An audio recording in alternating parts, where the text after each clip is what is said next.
I heard Ambrose talking about a possible shower of rain, and we have a start in the better electrical Sandown 500. A lot of them bogging down with the 3.5 diff and 120 litres of fuel on. Ambrose has got the jump on the run to turn 1. It looked like Barguana lost a lot of positions there off the start. He was in the top 10. He may not be into the first corner. It's a very awkward place to run 3 wide, and cars off in the mud already. 2 cars, a WPS car is right out wide, and it's a long road back from there if you can get back at all. The margin that Ambrose has in the run up the back straight for the first time is enormous. So that Shell car was the Johnson car that was out wide. Managed to recover reasonably well. It's David Bernard who's stuck, and he is very much in trouble there. We've had a massive amount of rain here in the last few days. The outfield is incredibly wet. With the second of the Ford Performance Racing entries, car 5, that is Adam Macro at the wheel of that car. They brought it in prior to the start and gave it a splash of fuel. An odd scenario, sent him back out again. He's now at the tail of the pack. Yes, and of course, given that position, managed to avoid a lot of the drama in those first few corners. Well, Ambrose, brilliant start now, is all for naught. To leap away from the line, you stress everything, and the clutch is the first thing to protest. Next time around, just be a little bit cautious. Bernard comes back in. Copy that. Paul Gover. Yeah, there's a huge amount of mud down here in the pits.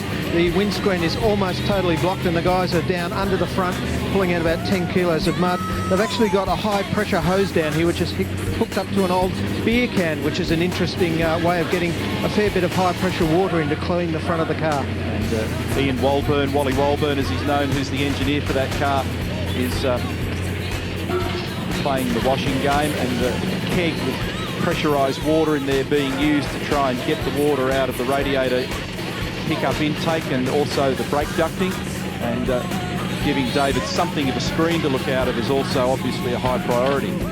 I think the lights are out, mate. I can see it on the back straight. Can you see the safety car? 8 people are allowed across the critical red line, which is just to the right of our camera there. What happened, Andrew's on the outside here, and it looks like he may have copped a tag from the Young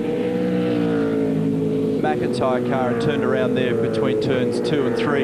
And I noticed on the previous shot when we were talking to John Clell, Andrew has obviously been able to get the thing in. Lowndes, Wheel, Morris, Stevie Richards, Luke Gulden. Lowndes looks pretty racy so far. Barguana, Owen Kelly. Oh, more cars off. This time again, Bernard 23. Second time he's been out there. Practice makes perfect.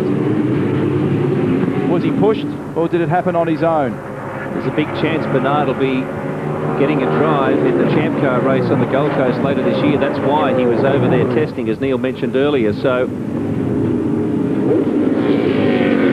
won't want to get as tangled up there as he is today. Let's have a look and see how it happened. It's spearing through there underneath one of the better electrical cars, and I didn't see any contact. Arrived in there a bit too quick, and he was pinched on off the ideal race line. He was pinched to the inside because whether he's cleared the there's a stationary yellow flag in the background which suggests he's still there. Yes, he is.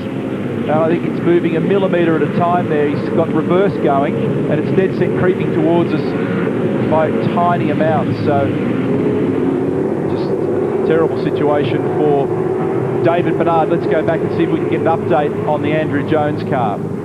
New drive shaft on standby, Neil. The centre bearing has gone in it by the sounds of... Well, every time up in an ordinary position there. Sorry, Bill. No, it's all right. Every time Ambrose tries to build a lead on this field, the yellow flag comes out. And yet another sticky situation here for David Bernard. Ambrose's lead, incidentally, had improved from 0.7 to 1.1 seconds in that lap that we had of racing. So he was working on it again. But Rick Kelly finds himself back where he wants to be, and that's right behind him. Then Lowndes. Well, this is another spin for car 23, the WPS entry, although this time it's Charlie O'Brien behind the wheel, and a tricky spot here. Westerly, southwesterly direction, another of the WPS cars. That's Charlie again. Catch the number. No, yeah, it's Charlie O'Brien in the 23 car coming onto the back straight. And he had some moments there before as well. So the order at the moment, Greg Ritter is the leader. He's got a margin too, 6.1 seconds over Greg Murphy from Cam McConville. Oh, another car off. This is 48, the WPS Ford with Alex the new Young's Big behind Pond the wing wheel. on the roof. Alex Young is giving Big Pond a massive leg up in promotion here. People are being trapped by the garbage on the road here. There's a lot of First of all, left by all the mess down here in the second last corner. And look at Murphy was onto it. He had to go off the race line, pinched a brake, but Bridie was trapped. He nearly centre punches Murphy. And then the 48 car, Young McIntyre trapped, but they're going off everywhere because of this. Look at them. Oh, another massive spray of mud, and a lot of that's going to finish up on the circuit. Cars all over the shop there. 44 was one of them. Stokel and Wills, safety car deployed. And now Ambrose moves up into a threatening position as yet again car number 48 off the side of the road. Alex Young struggling. It's a wonder WPS not getting much value there because all their liveries obscured by mud. Paul Gover. Alex Young, I bet you thought Formula 1 was tough till you turned up in a V8 supercar. Yeah, no, it was going really well. You know, we were on the lead lap. I think we were 14th position. And then someone dropped its guts on the track, either oil or gearbox or coolant or something, because I came to the last corner and that was it. I was straight off into the gravel. So then we had to get towed back, and we lost a few laps there. But you've actually been off the road a couple more times, haven't you? Yeah, after that spin, we got going again. And I lost my front and both my mirrors, and I couldn't see out my rear because it was streaked with mud. So what was happening was cars were coming down the inside of me. I couldn't see them. I was going to turn in and have contact and go off. So we decided to come in and clean up the car properly so that you can see out the rear. Thanks for that, Alex. Cheers. So I still think he's done a good job, and well, a WPS car off the road. Can't actually even pick up the number. It's got that much dirt on it, but I think it's the 48 car. I'm not 100% certain. Well, Alex Young was in the pits, so back behind the wheel is John McIntyre. Yeah. And it is in fact that car, Neil, you're right. So that, I think, is the end of the day for that car. Our current prediction, folks, is that for the race to finish at 16:46 and 48 seconds, as we look at the McIntyre WPS Ford running extremely wide at turn one. We know that it's not Alex Young at the wheel because he spoke earlier to Paul Gover.